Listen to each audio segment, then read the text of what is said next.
ug dinhi ning atong tulumanon. Inyong masayran ang kamaturan kay sa kamaturan.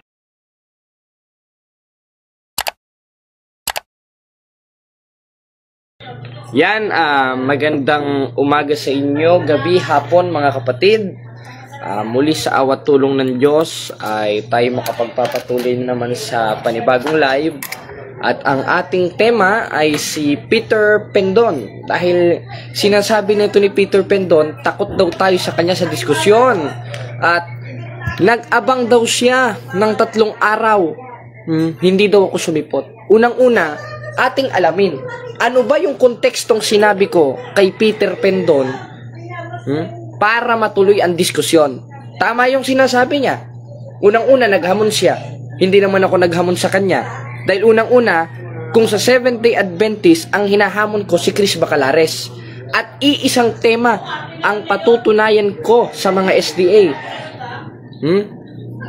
Na ano? Napatunayan ni Chris Bacalares na ang bata ayon sa Biblia at ayon sa siyensya ay hindi tao. Tutulak ko. Yan ang tema namin. Ngayon, itong si Peter Pendon, biglang umentry. Nagbibideo siya Gumaganon siya. Ikaw, Jared Almasora, hinahamon kita ng diskusyon. Hindi ko maintindihan yung iba niyang sinasabi dahil Bisaya Tinan mo kamang mga netong taong ito. Tapos tinanong ko kung anong ibig sabihin ng sinasabi niya. Bruin mo yung sinabi. Problema mo na yan. Unawain mo na yan. Hindi ko na problema yan. Haba, ginawa mo pang kargo di konsyensya yung pagbibisaya mo. Hindi ko nga maintindihan. Kung gusto mong makipagdiskusyon, Peter Pendon, sa Tagalog na kagaya ko, magtagalog ka. Unang-una, kinasahan ko yung hamon mo. At yung presentation ko sa'yo, patutunayan ko na ang ribulto ng mga santos ng Iglesia Katolika ay hindi Diyos-Diyosan ayon sa Biblia. Kumasa ka. Ngayon, nagkasundo tayo sa tema, Peter Pendon. Sabi natin, ang venue sa Tagbilaran. Tama naman yung sinabi ko. Sagot yung venue, sagot yung yung accommodation mo sa Tagbilaran. Matuloy lang ang diskusyon. Hindi yung puro daldal ka ng daldal sa internet. Lalabas yan, magagalit sa'yo si Apostol Juan 3:18 ng unang Juan. Mumunti kong mga anak, huwag tayong magsiibig ng salita, ni nandi laman, kundi ng gawat katotohanan. Ngayon, sinabi ko, mag-aabot ng pera at papadalhan ka ng pamasahe sa July. Dahil tinanong ko si Father Darwin, puno ang schedule ngayong June sa Tagbilaran. Dahil unang-una, nakita naman natin yung live ni Father Darwin. Merong sports and evangelization. Uunahin pa ba namin ikaw, Peter Pendon? Basta unahin namin maglingkod sa Diyos kaysa sa iyo, Peter Pendon. Dahil unang-una, sa 6:33 ng Mateo, basahin natin mga kapatid, datapot hanapin nyo muna ang kanyang kaharian at kanyang katwiran at lahat ng mga bagay na ito ay pawang idaragdag sa inyo. Therefore, ang utos, unahin natin ang Diyos sa lahat ng bagay. Wala naman sinabing, unahin natin si Peter Pendon. Kaya alin ang uunahin natin? Yung sports and evangelization sa Tagbilaran o labanan itong si Peter Pendon? Basta unahin natin ang evangelisasyon. Unang-una, hindi naman tatakbo itong si Peter Pendon. Willing na willing makalaban ako ng diskusyon. Kaya, hindi natuloy sa Tagbilaran.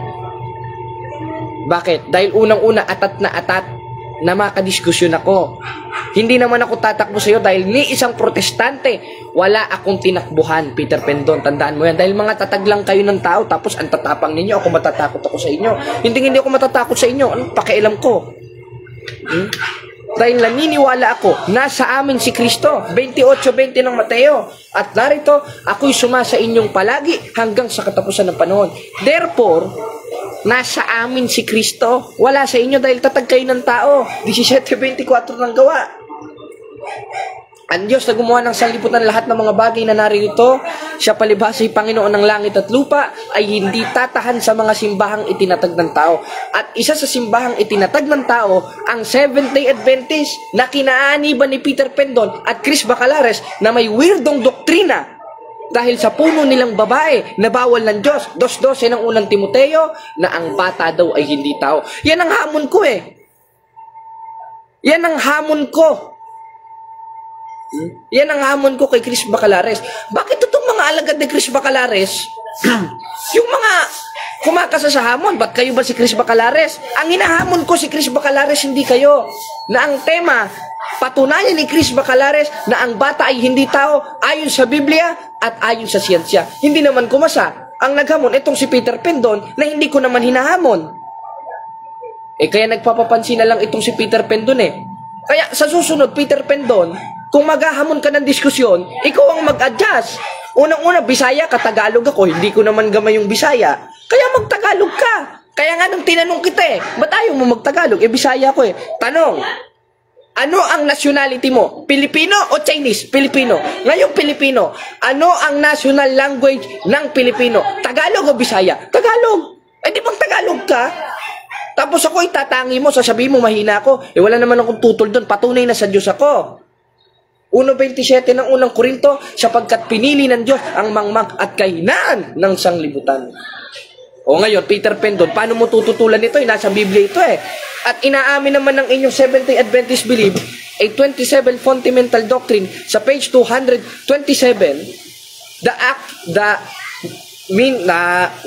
the gift of prophecy was active in the ministry of Ellen G. White, one of the founders of Seventh-day Adventist. Sino ang founders ninyo? Si Ellen G. White. Anong sabi ng Biblia? 2:12 ng unang Timoteo, hindi ko pinahintulot na ang babae magturo ni magkaroon ng pamumuno sa lalaki. Dahil pag pinapagpuno mo yung babae, tino mo nangyayari, nagtayo, Seventh-day Adventist. Saan mo naman nabasa sa Biblia yan? Wala sa Biblia yan Aral ng tao yan 7:7 ng Marcos. Datapot walang kabuluhan ng pagsamba nila sa akin na nangagtuturo ng kanilang pinakaaral o utos ng tao. Utos ng tao sinusunod ninyo. Tapos yung Sabat, yung pangingili ng Sabat o Sabado, sa tingin nyo, utos pa sa panahon ngayon. Nung umalis na si Kristo ang dapat pakinggan, hindi si Ellen G. White. O tinan mo, basahin natin mga kapatid 17:5 ng Mateo. Anong sabi? At lumilim sa kanila ang isang alapaap na nagsasabi, itong sinisinta kong anak na siya kong kinalulugdan, siya ang inyong pakinggan. Sino? Yung anak. Sino ba yung anak? 5:20 ng unang 1. At nalalaman natin na naparitong anak ng Diyos. At yung anak ng Diyos, yun si Jesucristo. At si Jesucristo, siya ang tunay na Diyos at buhay na walang hanggan. Tanong, nung dumating si Jesucristo at nagkatawang tao siya sa pamamagitan ng haing katawang nasa sinapupunan ni Maria, inalis niya ba yung utos? Inalis! Klarong-klaro mga kapatid. Kaya itong mga Seventh-day Adventist na ito, mga bulag na ito. Ang hinahamon ko si Bacalares, ang kakasa si Peter Pendon. Tapos mag-iinarte ka pa ng venue sa Bohol. Kaya nga sabi ko, online na lang Online na lang. Tapos, ako pa pag-a-adjustin mo, ako pa pag-bibisayain mo, Tagalog ako. Tinan mo kamangmangan ng mga pinagsasasabi na itong taong ito. At yung kamangmangan, 24:9 ng Kawikaan, kasalanan yon. Pagpasyensihan nyo na mga kapatid kung bakit nanggagalaiti ako dito sa Peter Pendon na ito. Napakasinungaling Paano kayo magiging sa Diyos niyan? Sinungaling ka, Peter Pendon. Napakasinungaling mo. Tanda lang yan na hindi ka naglilingkod sa Diyos. Naglilingkod ka sa ama mong dyablo dahil yung nasang ginagawa mo ayon sa 8:44 sa demonyo, gaya ng pagsisinungaling. Tingnan mo, sinungaling ka. Sasabihin mo, atras ako sa'yo. Tapos nag-post pa siya. Si Jared Almasora, nag-antay ako. Maghahapon na, wala pa rin perang pinapadala. Sabi ko, July. Tingnan mo, nag-post June. Samantalang sabi ko, magpapadala ng July. O yan, hindi tuloy yung diskusyon ng personal. Kaya ngayon, online tayo magdidiskusyon, Peter Pendon. Pagpasensyahan nyo na mga kapatid, yan ang pag-ibig ko sa mga protestante. Paano mo gigibain yung maling haka niyan kung hindi mo naman pupukpukin? Kaya nga, gigiba Saka ba naman nakakitang gigiba ka? Ganyan-ganyan lang. Pag gigiba ka, talagang tatapakin mo ng malakas. At yung ginagamit nating panggiba, yung aral ng simbahan at ipinakikilala natin yung karunungan ng Diyos sa pamamagitan ng simbahan. Dahil nasa ating si Kristo, tayong itinayo ni Kristo. Ang simbahan natin, ayon kay Pablo, 3:15 ng unang Timoteo, ang haligit sa haligan ng katotohanan. At ayon sa Catechism of the Catholic Church, 8:11, the Church of Christ or the Church of God is the Catholic Church. Historically speaking, biblically speaking, lahat ng speaking, kahit Chinese speaking. O, di ba? O, paano mo ngayon tututulan ito, Peter Pendon? O, balik tayo dun sa Sabat. Nung dumating si Kristo, pinalitan niya ba ang utos na yon? 19 ng Hebreo. At narito, inalis niya ang una upang maitatagang ikalawa. Tanong, yung ikalawa, yung ikalawang utos na yon na ipinatupad sa bagong tipan, pangingilin ba ng Sabat yon? Unang-una, sinira nga ni Kristo eh.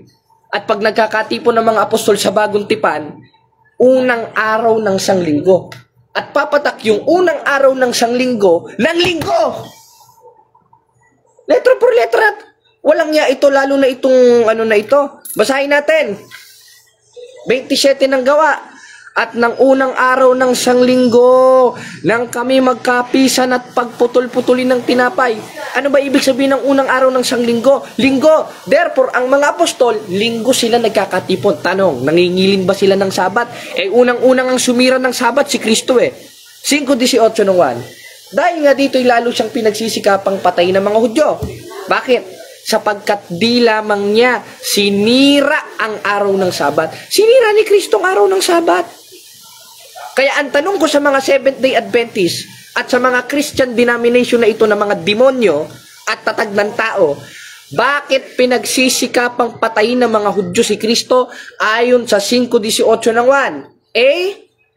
Sinira niya ang araw ng Sabat. B. Hindi niya sinira. Sinira. Ngayon, ang konklusyon nila dyan, ayan eka si Kristo pinararatangan, engot. Bakit? Kung pinararatangan si Kristo, dapat ang isinulat dyan, dahil nga dito'y pinagsisikapan siyang paratangan at patayin ng mga Hudyo. Hindi naman eh. Bakit? Dahil absolutong ito galing kay Apostol Juan. Dahil si Apostol Juan hindi nagsusulat nung hindi nila nakita at narinig. 1:3 ng unang 1. Yung aming nakita at narinig ay siya naming ibinabalita sa inyo. At isa sa ibinabalita ni Apostol Juan, yung isinulat niya sa 5:18 ng 1, na ano? Na kaya pinagsisikapang patayin si Kristo ng mga walangyang Hudyo na ninuno ng Seventh-day Adventist dahil sinira niya ang araw ng Sabat. Sinira ni Kristo ang araw ng Sabat. Bakit? 7:12 ng Hebreo. Dahil nang palitan ng pagkasaserdote ay kinakailangang palitan ang kautusan. Di ba? Ngayon, may tanong. Yung Catholic, sir, saan ba mababasa na hindi tinatag ng tao? Total, hindi kami Bible alone, magbabasa tayo ng referensya. Nasira kasi yung folder ko sa gitna. Saan mababasa na hindi itinatag ng tao? Unang-una, biblically speaking, magbasa tayo mga kapatid, ano? Masahin natin kapatid na Santillo sa 16:18 ng Mateo. Ang sabi, o ikay Pedro, sa ibabaw ng batong ito, itatayo ko aking iglesia. At ang pangako ni Kristo doon, ang pintuan ng Hades hindi magsisipanaig laban sa kanya. Saan? Doon sa simbahang itinayo niya. Ibig sabihin, nang hindi pananaigan ng Hades, kahit anong bansa, kahit anong relihiyon, kahit anong taon, hindi magigiba ang simbahang itinatag ni Kristo. Tanong, kailan ba naitayo? 33 AD, which is 2,000 years ago. Saan naisulat at saan naitayo yung konteksto ng 16:18 ng Mateo sa Jerusalem? Tanong, ano bang relihiyon ang naitatag sa Jerusalem 2,000 years ago, gaya ng nasa 16:18 ng Mateo? Basahin natin dito sa kasaysayan, dahil utos naman magbasa, 8:8 ng Job. Read the book of history and see. Anong ating mababasa? Ito. Basahin natin dito, nasira kasi yung folder. Ayan. Dito sa The New Book of Knowledge Encyclopedia, Volume 16, page 287, the history of the Catholic Church began in Upper Rome, in Jerusalem, almost 2,000 years ago. About 120 persons were gathered. There the church described to be the society that Jesus Christ found. Tanong, ano ba si Kristo? 2:13 ng Tito. Nahintayin niya ang mapalad na pag-asa at pagpapakita ng kaluwalhatian ng ating dakilang Diyos at tagapagligtas na si Jesucristo. Ngayon, ayon sa Biblia, ayon sa kasaysayan, sino ang nagtatag ng Iglesia Katolika Apostolika Romana? Si Kristo. Tanong, ano ba si Kristo? Diyos. Kaya, nabasa natin na hindi tao ang nagtatag ng Katoliko, kundi mismong Diyos na ang ating Panginoong Jesucristo. Tanong, wala naman sa Biblia yan eh. Meron, hindi ka lang nagbabasa. At yun ang binabasa ng mga protestante sa 20:28 ng gawa na tinatawag sa pangalan ng Diyos, 43:7 ng Isayas, na itinayo ni Kristo, 16:18 ng Mateo, na siyang haligit-saligan ng katotohanan, 3:15 ng unang Timoteo, na siyang nakapunta sa Roma, 1:7 ng Roma, kaya naisulat ang 16:16 ng Roma, kaya nga plural yun eh, Churches of Christ in King James Version. Bakit? Dahil nangalat na. At iklinarify ni Pablo sa 9:31 ng gawa, in Greek, Ecclesian Kataholos means universal, means Catholic Church. Ngayon, sino yon? Ayon sa kasaysayan, ang Iglesia Katolika Apostolika Romana. Basahin natin sa La Sagrada Biblia, Las Iglesias Katolika Apostolika Romana. Kaya nasagot na po ang tanong ninyo, kapatid. Comment lang po yung magtatanong ngayon. Yung mukha ni Kristo, sabi naman nito, protestante ito, alam ko eh. Mga born again ito eh. Yan ba ang mukha ni Kristo? Yes! Historically speaking, ang pinagbatayan natin yung Shroud of Turin. Ngayon, medyo mahaba-haba ito. Yung Shroud of Turin, ayon sa mga scientifico, is type AB, yung DNA niya. Ngayon, ipapasok natin dito yung Eucharistic miracle para meron tayong absolute na sagot. At parang klarong-klaro sa kaayusan, 14:40 ng unang Korinto. Ngayon, yung Eucharistic miracle, nagkaroon ng dugo. At ang sabi ni Kristo 2,000 years ago, 26:26 ng Mateo, at pinagputol-putol niyang tinapay, binigay sa mga alagad, sinabi, kunin ninyo, kanin ninyo, ito ang aking katawan. Pag sinabing katawan, kasama buto, kasama laman, kasama pati dugo. Ngayon, yung nagkaroon ng Eucharistic miracle sa Lascaux, Italy, anong DNA o anong type ng dugo ang nakuha ng mga scientifico? Type AB. Patunay na ang dugo ni Kristo is type AB. According to science, according to history, and according to the Bible. Ngayon, yung Shroud of Turin na nakuha sa libingan ni Kristo, anong DNA sample o anong sample ng dugo? Anong sabi?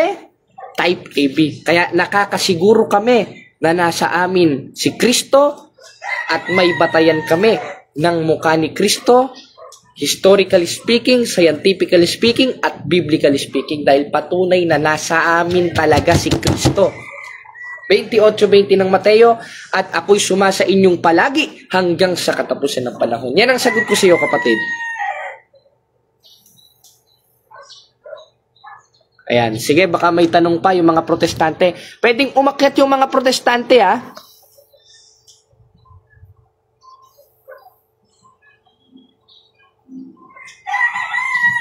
Yung mga protestante, ano lang kayo, umakyat lang kayo. Dahil tungkulin naman natin ito na ipakilala ang karunungan ng Diyos sa pamagitan ng simbahan. At ito lang yung alam kong gawang mabuti. Na pag hindi ko ginawa, 4:17 ng Santiago, siya na nakakaalam ng paggawa ng mabuti, ngunit hindi ginagawa, ito'y kasalanan sa kanya. At isa doon yung sumagot sa tanong at magpasubok. Dahil tungkulin ng isang mangangaral na subukin ang lahat ng bagay at subukin ang espiritu kung ito'y sa Diyos. Diba?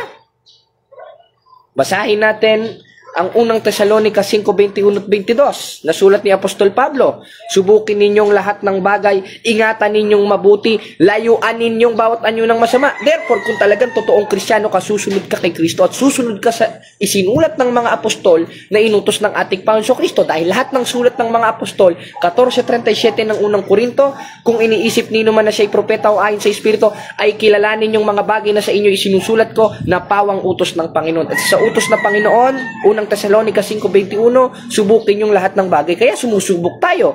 At kailangan rin kung talagang totoong relihiyon kayo na itinagtag talaga kayo ni Kristo, mga sekta, sumubok kayo, magtanong kayo at magpatanong rin kayo. Dahil tungkulin ng totoong Kristiyano, 3:15 ng unang Pedro, yung pagsamba kay Kristo na handa sa pagsagot. Kaya pag tinanong ko kayo, sumagot kayo. Pag tinanong nyo ako, sasagot ako. Dahil kung talagang totoong kayong Kristiyano, susundin nyo yan. Dahil yan ang tamang pagtanggap kay Kristo. Dahil ang pagtatakwil kay Kristo, 12:48 ng 1, ang nagtatakwil sa akin, nagtatakwil sa aking salita. At yung mga salita ni Kristo na ipinasulat sa mga apostol. Therefore, konsiderado yan as synoptic gospel. Diba? Ngayon, sabi ni Felix Longasa, bro, Bakit ang mga ibang relihiyon ginugunita ang bread and wine pero di sila naniniwala na si Kristo ay Diyos? Kasi mga kulto sila.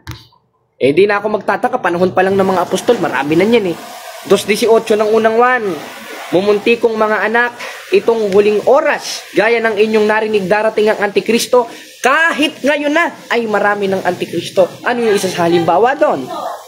1:7 ng unang 1, yung mga hindi nagpapahayag na si Jesucristo'y napariritong nasa laman. Yun ang mga Antikristong dapat layuan. Tanong, isa sa konklusyon ng mga iglesia ni Manalo, si Kristo daw ay napariritong laman. Hindi napariritong nasa laman. Mali ang grammar nila doon. Dahil unang-una, ang tamang pagkakabigkas doon, dapat si Kristo ay napariritong nasa laman, hindi napariritong laman dahil wala namang laman sa langit. 15:50 of 1 Corinthians, ang nakalagay sa 15:50 of 1 Corinthians, that flesh and blood cannot inherit the kingdom of God. Therefore, ang laman at dugo ay hindi makapapasok sa kaharian ng Diyos. Paano mo sasabihin si Kristo na pariritong laman? Si Kristo na pariritong nasa laman. Sa papaanong paraan? Sa pamamagitan ng haing katawan, nasa sinapupunan ni Maria. G5 ng Hebreo. Kaya't pagpasok niya sa sanlibutan ay sinasabi, haing na tandog ay hindi mo ibig. Ngunit isang katawan ang sa akin ay inihanda mo. At yung katawan na yon, 1:14 ng 1, nagkatawang tao ang berbo. Ngayon, sabi naman ni Sian Magpale, may SDA pa na gumagawa na sa Eucharistia, pero kanilang sinasabi, simbolo ni Kristo ang simbolo lang sa kanila. Patunay yon na wala sa kanila si Kristo. Kaya yung kaligtasan nila, simbolo rin. Bakit? Hindi naman sila yung babalikan ni Kristo Kaya sabi ni kapatid na Dibek, matirik na araw sa kubo. Ay, nako. Ayan, nabako. Ayan, papasukin natin si kapatid na Kevin, FD Cebu. Tignan natin kung may i-add natin. Si Kristo na nga mismo nagsabi 26:26 ng Mateo ito ang aking katawan. Ito, hindi niya naman hawak, itong laman niya. Ito ang hawak niya, yung tinapay. To clarify na yung sinabi ni Kristo literal, hindi simbolikal. Kaya, yung nasa 28:20 ng Mateo, si Kristo ay sumasa ating palagi sa pamamagitan ng Eucharistia. Hello bro, isang matirik na tanghali sa iyo. Matirik na tanghali bro. Si Peter Pindon, gusto niya ata bro. Ikaw yung mag-adjust, ikaw yung magbibisaya, parang ganun ba? Ano yung mag-google tayo niyan bro? FB di ba? Ayun nga ang gusto niya mag-adjust yata ako di naman ako Bisaya, ba't mo ko pagbibisayain? Ilan lang naman yung Bisayang alam ko. Talaga itong si Peter Pindon, para lang hindi matuloy yung diskusyon, ang daming patutsada. Kaya nga. Hindi na nga natuloy yung face-to-face dahil napaka-atat niya Punong-puno nga yung schedule sa Tagbilaran, tapos gusto niya special guest siya. Bira, alam mo, Pangulo ng Pilipinas ito Akala mo debate talaga, no? Kaya pinatulan ko na bro, kasi tungkulin naman natin ito Subukin natin ito kung talagang subukin ko. 4-1 ng unang 1, basahin natin. Mga minamahal. Ang problema dyan bro, si Peter Pindon, hindi yan marunong magtagalog. Lahat debate niyan Bisaya lang kasi yung debate siya kay Russia, sila Bro Russia pa yung pinag-adjust. Yung debate platform ni Bro Russia pang Tagalog. Ayan. Kung sakaling magbisaya siya, ito papangako ko sa iyo, bro.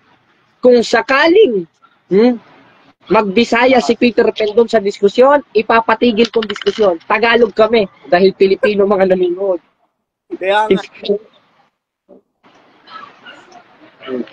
Ipapatigil kong diskusyon, bro. Seryoso ko. Ipapatigil kong diskusyon. Bababa ako sa live once na magbisaya si Peter Pindon. Pag pinag-adjust niya moderator. Hindi na siya nahiya sa moderator. May bayad ang moderator, Pwede lang naman i-online debate na lang yan para matahimik yung... Ayun nga bro, nakapag-set na kami. Ang diskusyon namin sa July 11, ako ang affirmative, na patutunayan ko na ang rebulto ng mga santo ay hindi Diyos-Diyosan ayon sa Biblia. Maganda ito yung tema namin, Pastor Glendale. Kay Bro Russia yan? Sa Russia TV, bro. Okay. Live din natin. Kasi etong si Peter Pendon, naghintay pala to ng maghapon, hinihintay yung padala ko. Eh kung di ko ba naman hindi makinig itong taong ito. Gupit na eh. Naghintay daw siya maghapon, wala pa daw akong pinapadala. Eh kung di ka ba naman bulag, 4-4 ng ikalawang Korinto, sabi ni Pablo, na binulag ng Diyos ng sanglibutan ito, pag-iisip ng hindi nagsisisampalataya.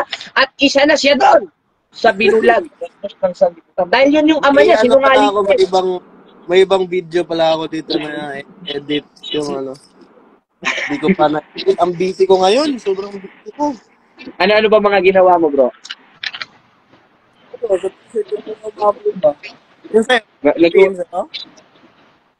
Ano, bro? Nasira pa yung ano ko, bro, yung folder ko. Napunit. Kaya ganito, mano-mano tuloy eh, oh. Magawa mo na lang ulit. Oo, nakaano na ako. Ayon sa Biblia, nakalagay ano?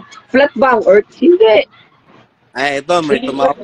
Bro, ano, Hindi tawag lang flat. ako. Balik lang ako mamaya, bro. May tumawag, sobrang busy. God bless, bro. Sige, God sige, bless. God bless. Baka tumirik ka dyan, bro, ha? Hinay ka. Yeah, bro, paano ka remove? Hindi ko ma-remove.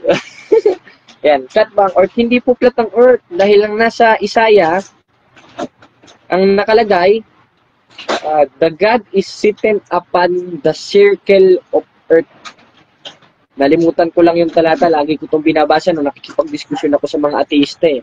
Ang nakalagay, ano bang talata yun? Sa Isaiah, matagal ko na kasing hindi nababasa eh.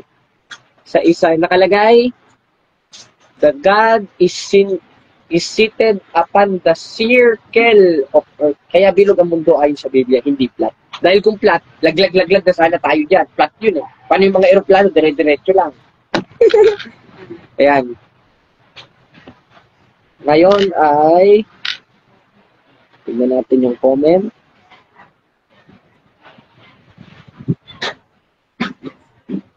Ayan. Nasa na?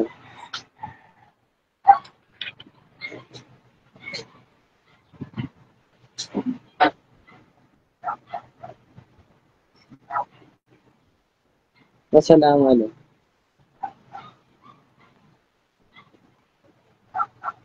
Raul, 66 book kurat by sulpot sekta ni Satanas. Ayun, 4022 Pisaya, salamat. Natandaan ko na rin. Sa 4022 Pisaya, but God forbid, ang nakalagay, the God is seated upon the circle of earth. Limutan na natin eh. Matagal na kasi natin hindi nababasa yung aklat ng Isaiah eh. Tinigilan ko na magbasa sa Old Testament, New Testament tayo magbasa. Ngayon, balik tayo dun sa Sabat. Dapat pa ba natin ipangilin yun? Hindi. Dahil unang-una, dapat nating sundan si Kristo. At magkaroon dapat tayo ng pag-iisip gaya ng ating Panginoong Jesucristo. Filipos 2:5 hanggang 8. Magkaroon kayo ng pag-iisip. Ano? Tandaan natin yung context. Magkaroon daw tayo ng pag-iisip na ito'y na kay Kristo Jesus din naman. Anong klaseng pag-iisip? Yung pagpapakababa. Na kung paano si Kristo'y Diyos, hinubad niyang pagkapantay sa Diyos at nagkatawang tao, kung anong kalagayan natin, magpakababa tayo. At magkaroon tayo ng pag-iisip gaya ng kay Kristo. Anong klaseng pag-iisip? 5:18 ng 1, kung paanong si Kristo sinira ang araw ng Sabat, gayon rin dapat nating sirain ang araw ng Sabat. Dahil kung ang mga apostol nagkakatipon 27 ng gawa ng unang araw ng isang linggo, ang Lord's Day ay linggo, hindi Sabado. Yan ang sagot natin dahil pag ipinangiling pa natin ng ipinangiling yan, ilabas pa natin ng lahat ng ilalabas natin. 13:39 ng gawa at sa pamamagitan nga niya, ang bawat nananampalataya inaring ganap sa lahat ng mga bagay na sa mga ito'y hindi na kayo aariing ganap sa pamamagitan ng kautusan ni Moises. At isa sa halimbawa nun, yung pangingili ng Sabat na sinira ng ating Panginoong Kristo. Kaya palpak talaga ang doktrina ng Seventh-day Adventist na ipinatag at nitukod ni Ellen G. White. Kaya ngayon mga kapatid, shout out tayo sa mga kapatid.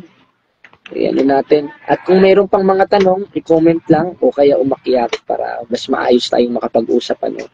O kung sakaling namumuntos, ayan. Sandra Romblon, God bless you always, Bro Jared. Joaquin Villarante, Ronnie Espenido, Midana, Marlon Makatbag. Ayan, yung mga protestante, isa-shoutout rin natin, mag-comment. Kaya hindi naman tayo nagtatangi eh. Magaling pa tayo sa Diyos no, kung magtatangi tayo ng tao. Gis 34-35 ng gawa. Ayan. SD Yax, Winston Ray, dapat sundin ang Sabat ng Kristiyano, di Sabat ng mga Hudyo. Tama. At yung Sabat na yun si Kristo, dahil si Kristong kapahingahan, dahil ang ibig sabihin ng Sabat ay kapahingahan. Basahin natin sa isang talata, ba't naglalag ako? Ayan. Pahandos, Brother Benny. Ompong si Maramtan Jr., shout out. Tata Diaz, pa-shout out naman dyan, bro Jared. Delu, shout out bro from Tagbilaran City, Bohol. God bless po. Kabahog June, si Benny. God bless you always, brother Jared. Ingat.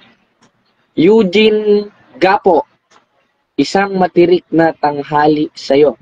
Ayan. Nandito pala si bro Eugene, nanonood. May comment eh. Sige, comment lang po mga kapatid. Sa shoutout tayo.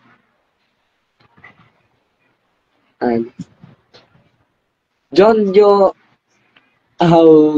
Gunap. Gunadap yan. Eliasar hindi ko mabasa ito Ang pangalan Eliasar.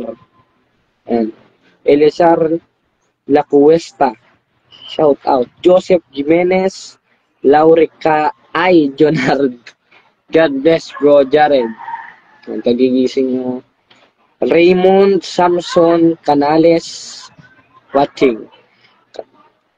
Melanie G. Hernandez. God bless, bro. At tayo maliligo na. Dahil tanghali na. Ayan. Alma Berador, shout out. Danilo de Guzman, shout out. Di ba sa Tagum City ka nakatira? Shout out din ako, bro. Mike Castro, ingat bro Jared. Jairus Lusterio, Rebeco Bering,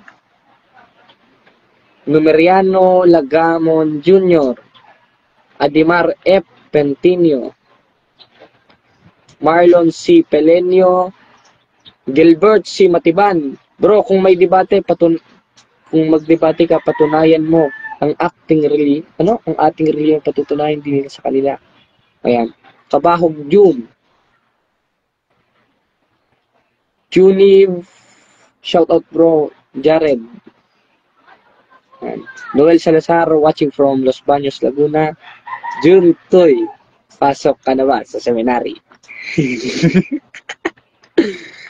Ayan. Wala na bang magko-comment? Ayan, abangan natin ang diskusyon mga kapatid sa July 11. Ia-anunsyo natin. Ayan. Lenon Nazario. Personal issue by punto por punto. Yes, personal issue yun at hindi dapat pag-usapan yun dahil ang ating pakikibaka, ikalawang Korinto 14 hanggang 5, klarong-klaro naman na isa sa dapat ugaliin sa tunay na iglesyang nasa Biblia o kasama sa katungkulan ng tao na siyang purpose ng tao kaya nabuhay. Basahin natin. 12:13 ng Ecclesiastes. Itong wakas ng bagay, lahat ay narinig matakot sa Diyos at sundin mong kanyang utos sapagkat ito ang katungkulan ng tao.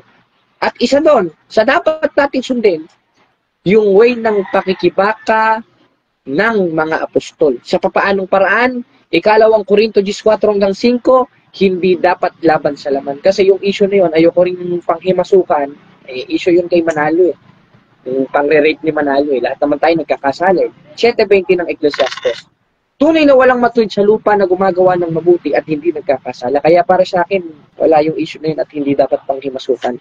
Kaya yun, ano ni Father Darwin, pinabura dahil masyadong personal. Kahit ako naman tatanungin, personal talaga.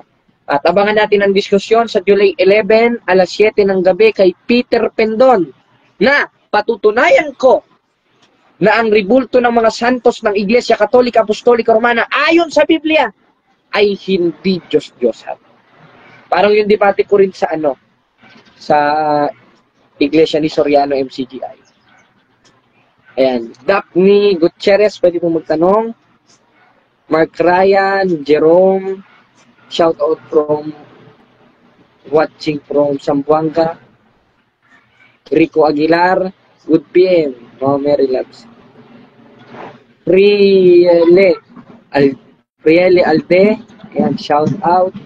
Sige, ilapit lang natin ang ating mga pangalan. Mayroon na pangalan. Ayan, Mark Ryan, Ebol Rojas. Shout out po, watching from Zamboanga City. Ayan, ito yung mga ginagamit ng mga iglesia ni Manalo. Sunod, pag-aaralan natin ito. Kung paano nila putulin ang mga referensya ng ating simbahan. Ayan. Pinuputol rin ng Soriano ito. Ito lang ang binabasa ni Soriano dito.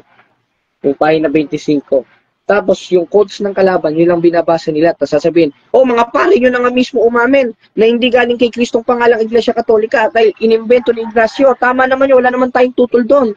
Na-invento naman talaga ni Ignacio. Tanong, ano ba si Ignacio? Obispo. Ano ba tungkulin ng obispo? 2028 ng gawa.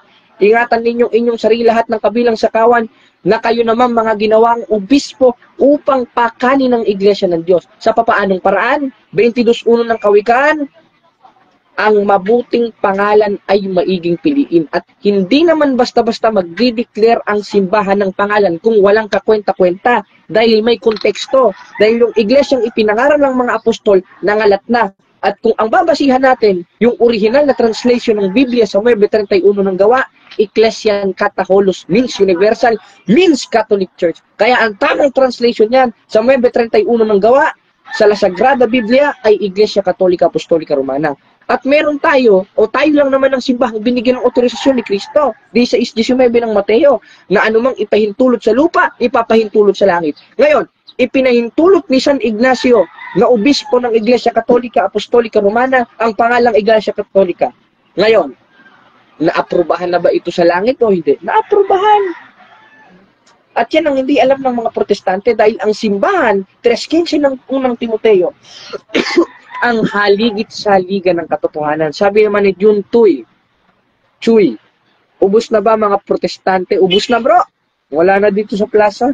Rumoronda kami araw-araw, nagkakatikisim sa bayan. Iniisa-isa namin yung mga kabataan. Ganun na lang ginagawa namin, nagkakatikis kami. Pero yung mga protestante sa bayan, wala na bro. Wala nang protestante sa sa plaza. Kaya kami naglilibot-libot kami, gaya ng ginagawa ng mga apostol dahil utos naman yun 28-19 na Mateo, yumaon kayo sa bawat bansa.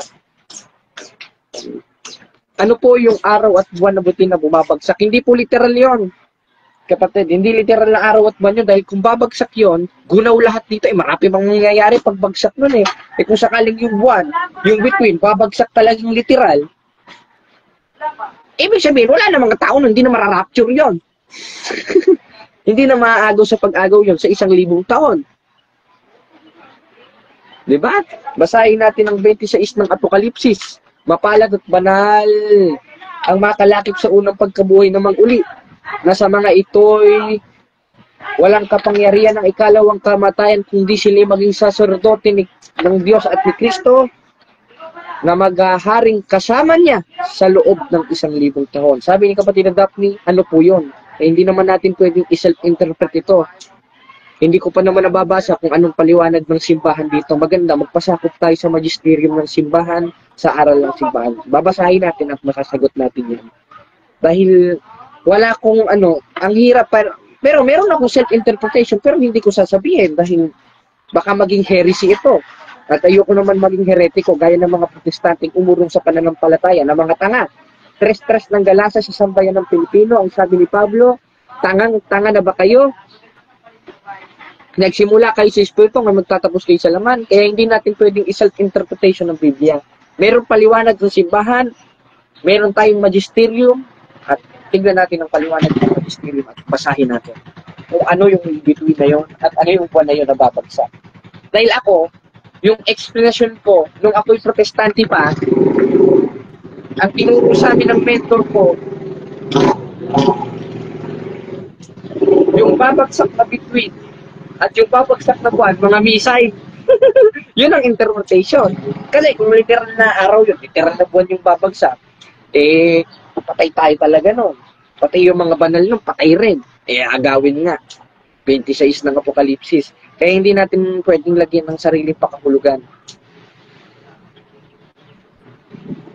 Kaya mga kapatid, hanggang dito na lang ulit ang ating live. Abangan nyo ang ating diskusyon kay Peter Perdon na ang tema, patutunayan ko na ang rebulto ng mga santos ay hindi Diyos-Diyosan ayon sa Biblia. Alam po, gagamit ng Greek ito eh. Ang kinukuha lang nila sa Greek yung context na worship. Hindi nila kinukuha yung Greek context na to respect at yun ang ginagawa ng Iglesia Katolika Apostolika Romana. Muli mga kapatid, hanggang dito na lang ulit tayo at pag-ibig ng Diyos ang manatili sa inyo't ariin kayong ganap ng Diyos. 8:33 ng Roma, sinong magsasakda laban sa anumang hirang ng Diyos? Ang Diyos at umaaring ganap. Kaya hanggang dito na lang. Ug inyo nang nabati ang mga kamatuoran dinhi ning atong tulumanon. Kay sabay kamatuoran. Ako lang hinaot nga daghang kamog nakatunan.